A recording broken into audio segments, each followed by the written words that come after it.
តើអ្វីទៅគឺជា Linux distribution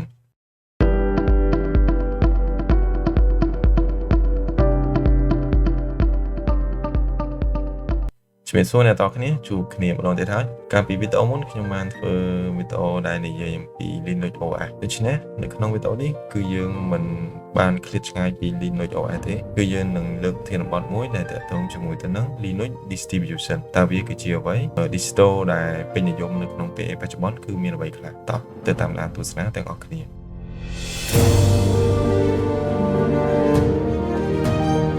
Linux distribution ឬក៏ distro គឺជាកំណែ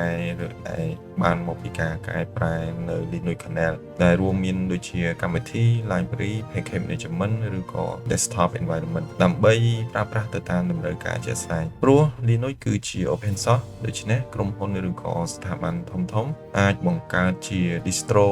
ដោយខ្លួនឯងដែលមានគោលបំណងនៅក្នុងការប្រើប្រាស់ក៏ដូចជាដោះស្រាយបញ្ហានៅក្នុងវិស័យព័ត៌មានវិទ្យានេះទៅតាមគោលបំណងផ្សេងៗគ្នាថាហេតុអ្វី distro មានច្រើនប្រភេទមូលហេតុដែល distro មានច្រើនប្រភេទគឺដោយសារតែតម្រូវការជាក់ស្ដែងដែលយើងអាចយកទៅប្រើប្រាស់សម្រាប់ដូចជា desktop server security ឬក៏ cloud ហើយយើងអាចជ្រើសរើសទៅតាមចំណង់ចំណូលចិត្តនិងតម្រូវការជាក់ស្ដែងរបស់យើងផ្ទាល់តាមរយៈបទពិសោធន៍និងការស្រាវជ្រាវរបស់ខ្ញុំខាងក្រោមនេះគឺជា distro ដែលពេញនិយមនៅក្នុងពេលបច្ចុប្បន្នមានដូចជាទី1គឺ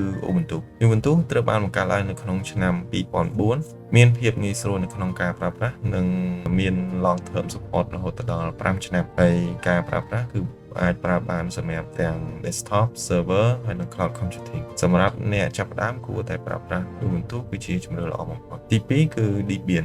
ត្រូវបានបង្កើតឡើងនៅក្នុងឆ្នាំ1993ហើយត្រូវបានគេស្គាល់វាថា stable និង reliable ហើយវាគឺជា base OS សម្រាប់ Ubuntu ហើយនិង kernel Linux ផងដែរដែលវាស័ក្តិសមបំផុតសម្រាប់ server ទី3 Fedora ត្រូវបានបង្កើតឡើងនៅក្នុងឆ្នាំ2003ដែលបាន support ដោយ Red Hat ហើយវាគឺបានប្រើប្រាស់សម្រាប់ធ្វើការ testing feature ថ្មីៗមុនចូលទៅកាន់ Red Hat Enterprise Linux ដែលវាមាន desktop ហើយនិង support container ជាមួយទៅនឹង virtualization tool ផងដែរដែលវាល្អសម្រាប់ទៅលើ developer ហើយនិង system admin ទី4 CentOS ឬក៏ ZenOS Rocky Linux ជាមួយទៅនឹង Arma Linux ZenOS ត្រូវបានប្រើប្រាស់ជាច្រើនសម្រាប់ server ហើយនៅក្នុងឆ្នាំ2021 Red Hat បានបញ្ឈប់ធ្វើការ support ជាមួយទៅនឹង CentOS បន្ទាប់មក Rocky Linux ជាមួយទៅនឹង Arma Linux ត្រូវបានបង្កើតឡើងហើយវាក៏ជាជម្រើសល្អបំផុតសម្រាប់ Enterprise server ទី5 Kali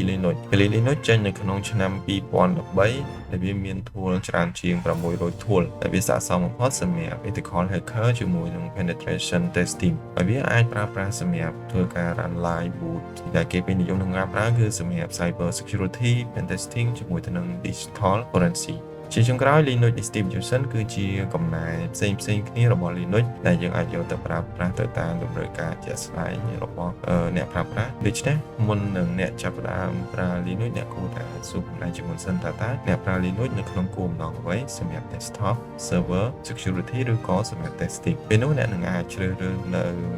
Linux distribution ណាមួយដែលវាស័ក្តិសមសម្រាប់អ្នកហើយនឹងត្រូវនឹងអ្វីដែលអ្នកចង់បានសូមអរគុណសម្រាប់ការតាមដានទស្សនានៅវីដេអូនេះមិនកុំភ្លេចចុច like share ក៏ដូចជា follow ដើម្បីទទួលបាននូវវីដេអូថ្មីៗអំពីវិស័យព័ត៌មានវិទ្យាឬក៏យើងថាជំនាញ IT ហើយជួបគ្នានៅវីដេអូបន្ទាប់យើងនឹងនិយាយអំពី Linux ដដែលថាតើវីដេអូបន្ទាប់គឺជាអ្វីសូមរងចាំទស្សនានៅវីដេអូក្រោយៗទៀតសូមអរគុណ